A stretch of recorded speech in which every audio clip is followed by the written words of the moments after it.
ಬಿತ್ತನೆ ಬೀಜ, ಕೀಟನಾಶಕ ಮತ್ತು ರಸಗೊಬ್ಬರ ಮಾರಾಟಗಾರರ ವಿವಿಧ ಬೇಡಿಕೆಗಳ ಈಡೇರಿಕೆಗೆ ಆಗ್ರಹಿಸಿ ಚಿತ್ರದುರ್ಗದಲ್ಲಿ ಪ್ರತಿಭಟನೆ ನಡೆಸಲಾಯಿತು. ಇನ್ನು ಕೋಟೆನಾಡು ಜಿಲ್ಲಾ ಬಿತ್ತನೆ ಬೀಜ, ಕೀಟನಾಶಕ ಮತ್ತು ರಸಗೊಬ್ಬರ ಮಾರಾಟಗಾರರ ಸಂಘ ಇವರ ವತಿಯಿಂದ ಪ್ರತಿಭಟನೆ ನಡೆಸಲಾಯಿತು. ಸರ್ಕಾರ ಹೊಸದಾಗಿ ಪಿಒಎಫ್ ಮಿಷನ್ಗೆ ಅಳವಡಿಸಿರುವ ಎಫ್ಎಫ್ಎಸ್ಎಫ್ ಆ್ಯಪ್ನಲ್ಲಿ ಮಾಹಿತಿಯು ಎಲ್ಲ ರೈತರಿಗೆ ಸಮರ್ಪಕವಾಗಿ ತಿಳಿದಿಲ್ಲ.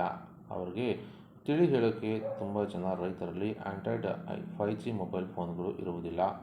ಪ್ರತಿನಿತ್ಯ ರೈತರ ಹತ್ತಿರ ಈ ವಿಚಾರವಾಗಿ ವಾಗ್ವಾದ ಮಾಡಿ ತಿಳಿ ಹೇಳಲು ಆಗದೆ ತುಂಬ ಕಷ್ಟವಾಗಿ ರಸಗೊಬ್ಬರವನ್ನು ಅವರ ಆಧಾರ್ ಮತ್ತು ಮೊಬೈಲ್ ನಂಬರ್ಗಳನ್ನು ಪುಸ್ತಕದಲ್ಲಿ ಬರೆದು ಗೊಬ್ಬರಗಳನ್ನು ನೀಡುತ್ತಿದ್ದೇವೆ. ಸದ್ಯದಲ್ಲೇ ಮುಂಗಾರು ಹಂಗಾಮು ಪ್ರಾರಂಭವಾಗಿರುವುದರಿಂದ ರೈತರಿಗೆ ಗೊಬ್ಬರ ಖರೀದಿಯು ಸುಸೂತ್ರವಾಗಿರಿಸಲು ಈಗಿರುವ ಈ ಒಂದು ಮೊಬೈಲ್ ಆ್ಯಪ್ ಜೊತೆಗೆ ಹಳೆಯ ರಸಗೊಬ್ಬರ ಪಿಒಎಸ್ ಮಾರಾಟ ವ್ಯವಸ್ಥೆಯನ್ನು ಮುಂದುವರಿಸುವಂತೆ ಆಗ್ರಹಿಸಿದ್ದಾರೆ.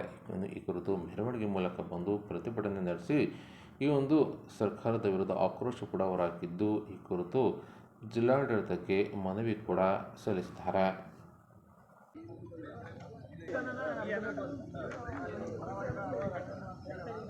ಹೋರಾಟ ಹೋರಾಟ ರೈತರಿಗಾಗಿ ಹೋರಾಟ ಹೋರಾಟ ಹೋರಾಟ ಹೋರಾಟ ಹೋರಾಟ ರೈತರಿಗಾಗಿ ಹೋರಾಟ ಬೇಕೇ ಬೇಕು ನ್ಯಾಯ ಬೇಕು ಬೇಕೇ ಬೇಕು ನ್ಯಾಯ ಬೇಕು ಎಲ್ಲಿಯವರೆಗೆ ಹೋರಾಟ ಎಲ್ಲೋವರೆಗೂ ಹೋರಾಟ ಬೇಕೇ ಬೇಕು ನ್ಯಾಯ ಬೇಕು.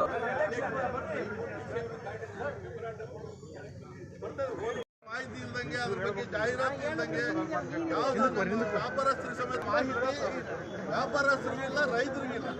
ಇಂಪ್ಲಿಮೆಂಟ್ ಮಾಡಿ ಬೆಳಿಗ್ಗೆ ಮಳೆ ಬಂದು ರೈತರಿಗೂ ದಯವಿಟ್ಟು ಅನುಕೂಲ ಮಾಡಿಕೊಡ್ಬೇಕು ಅಂತ ಕೇಳ್ತಾ ಇದ್ದೀನಿ. ಈಗ ಸಾಹೇಬ್ರಿಗೆ ಈಗ ತಿಂಗಳ ಕೆಳಗೆ ಒಂದ್ಸಲ ಮನವಿ ಪತ್ರ ಸಲ್ಲಿಸಿದ್ವಿ. ಸಾಹೇಬ್ರಿಗೂ ಗೊತ್ತೈತೆ ಬರದ ನಾಡು ರೈತರ ಪ್ರಾಬ್ಲಮ್ ಏನಿದೆ ಅಂತ.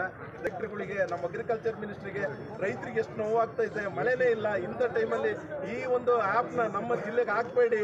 ಯಾವ್ದಾರ ನೀರಾವರಿ ಇಲಾಖೆ ನೀರಾವರಿ ಎಳ್ಳೆಳ್ಳು ಬೆಳೆ ಪಡೆದಂಥ ಜಿಲ್ಲೆಗೆ ಅದನ್ನ ಮಾಡ್ರಿ ಅಂತ ತಾವು ಕೈ ಮುಗಿದು ಕೇಳ್ಕೊಂತೀವಿ. ನಮ್ಮ ರೈತರ ಅಣ್ಣ ತಮ್ಮಂದ್ರಿಗೆ ನೋವು ಆಗ್ಲಿಲ್ದಂಗೆ, ವ್ಯಾಪಾರಸ್ಥರಿಗೂ ತೊಂದರೆ ಆಗ್ಲಿಲ್ದಂಗೆ ನೀವು